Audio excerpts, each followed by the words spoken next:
Hey folks, Mike here with Overland Archie. It's gotten a little cold outside and it's gotten a little darker earlier, so we brought it inside today with a special guest, an up-and-coming Overlander who's got a different perspective on Overland equipment. I hope you'll enjoy the show.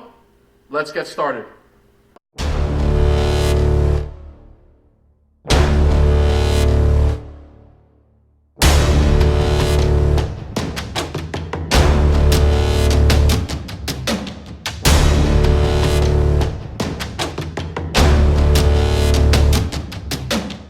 Today with John, a prospective Overlander who's been doing some extensive research into his overlanding vehicle. John, tell me what got you interested in overlanding to begin with. So I've been researching a lot. My family and I take a lot of trips, and I would love to go to the American Southwest on an overlanding vacation. And what type of vehicle are you looking into for those trips? So I'm looking into two types of vehicles, both Defenders. I love Land Rover Defenders. I'm looking into a mid-90s Defender 110 for the family, the wagon style. And then I'm also looking into the new Defender, the 2020 Defender. My wife has a leased vehicle, and she's always has had her eyes on a Land Rover or Range Rover. And I think since the Land Rover Defender that's being introduced this year is the most trail-worthy Defender, trail-worthy Land Rover, I would love to have one in 2021. And one of the things that I saw with specifically the Defender 110s was the Camel Trophy years. I've watched a lot of videos of teams from all over the world burrowing their way through the jungle with Land Rover Defenders, and it's a real testament to the vehicle and to those teams who pushed their vehicles sometimes through that jungle. Do you think that's something that Land Rover should bring back? 100%. It's an incredible race. Now, granted, the Defenders and Range Rovers and Discoveries that they had on that race, they were highly modified by Land Rover to sustain that type of fatigue and just the amount of miles and hours and just the obstacles that they went around. But I think that NASCAR is huge. Racing of sports cars. Why not have an overlanding expedition or overlanding essentially Olympics? So, and it shows. I mean, there is a winner and there are losers, but there is also another award they gave out to the team is more or less the best team player, and those teams are not only competing against each other, but they're helping each other. You're stuck in a rut of mud.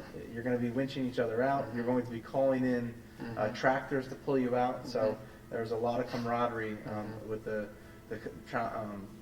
Camel Trophy years from 1980 to 2000. Yeah, those were some impressive videos that I've seen of that time period, and seeing folks work together like that, it really makes me understand why we all are here, right? Adventure, working together as a team to accomplish a goal. I have to tell you, definitely something I'd love to see come back. I'd love to see events like that to involve different types of vehicles, maybe not necessarily from Land Rover, but any type of overlanding event like that, I think would be a great for the industry. Yeah, the Camel Trophy actually started with 3 teams with Jeeps in the 1980s. So I did see that. It has a American origin. An extensive history, which is great, and I loved for that to come back. Just to experience it for myself and to expose my family to an event like that. I think it's a really great event, and those kinds of things can inspire a new generation of overlanders to get out on the trail. One of the other things that I have been seeing as I did my research on the Defender is the future, which is the 2020 Defender that is kind of upon us now. One of the things that I've seen is that it's come with some mixed reviews. A lot of complaints about them replacing the power plant, the petrol and diesel engines, with a new modern gas-powered engine, which while on paper looks a lot better. Great for fuel economy, passes all of the emissions tests, puts out lots of horsepower, lots of torque. What are your thoughts on that?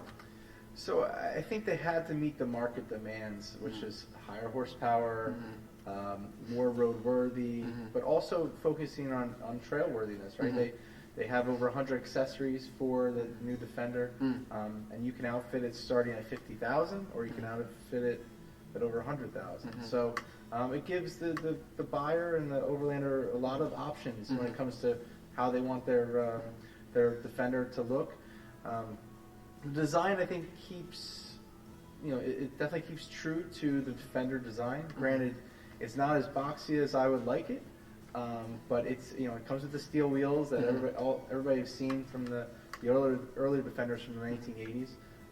But I would buy one tomorrow if I could. We know all about keeping history with you when new vehicles are coming to market from the Jeep perspective, and it's always a struggle to keep that history with you and to design a vehicle that is efficient, safe, and rugged.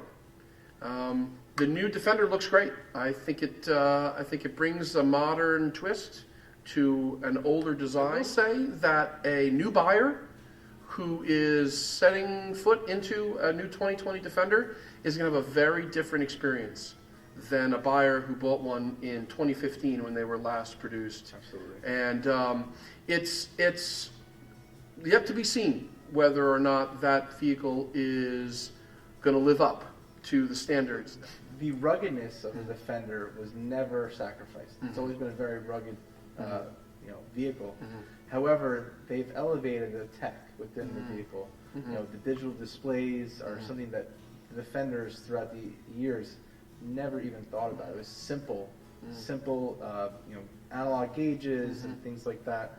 So for them to elevate and put that much tech into a vehicle, I mean, they're really introducing a vehicle that is very well rounded for the market. I look forward to seeing them out on the trail here in the States, and I am excited that they're going to be bringing it to us.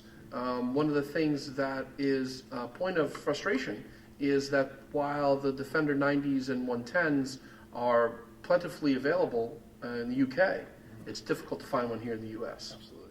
I know that you've been doing a lot of research into purchasing a Defender. Can you give us an update on where you are with that, what your current purchase plan is? Sure. So I would love to have an old Defender in the mid-90s, as well as hopefully a new Defender in 2021. The old Defender for nostalgia, because living in the UK as a child, I remember the Defenders driving around. I remember the Camel trophy. I remember how rugged they are, how really just robust the design is. I would love to have a Defender 110 wagon with the 4 seats in the back. So hey, any of the kids have friends over, just hop in the back and strap in. Also, I would like to have slightly modified with a snorkel, also a roof rack, maybe some brush guarding, LED lights, and a light bar on the front. And then I would love to have a new Defender. So my wife's lease will be up in 2021. Right? She's already interested in the new Defender, and we would get the 110 wheelbase with some simple modifications just to keep the cost down. I can always add later. That's the best part. It's just like a Jeep; you can always add more. So. Absolutely, and we know exactly what that's like. We have a phrase: when you purchase a Jeep, the first purchase is only the first purchase. That's true. John, I want to thank you for spending your time with us tonight. We learned a lot. I know that I certainly did. I wish you good luck in your purchase, and I'll tell you, as soon as you get that Defender, I'll be out in the American Southwest with you. Awesome. Thanks for coming out. Thank you very much. Thank you. Awesome. I hope you enjoyed today's video. I know that I learned a lot about the Land Rover Defender. Check the description below for links to the Camel Trophy races and to a history of the Land Rover Defender.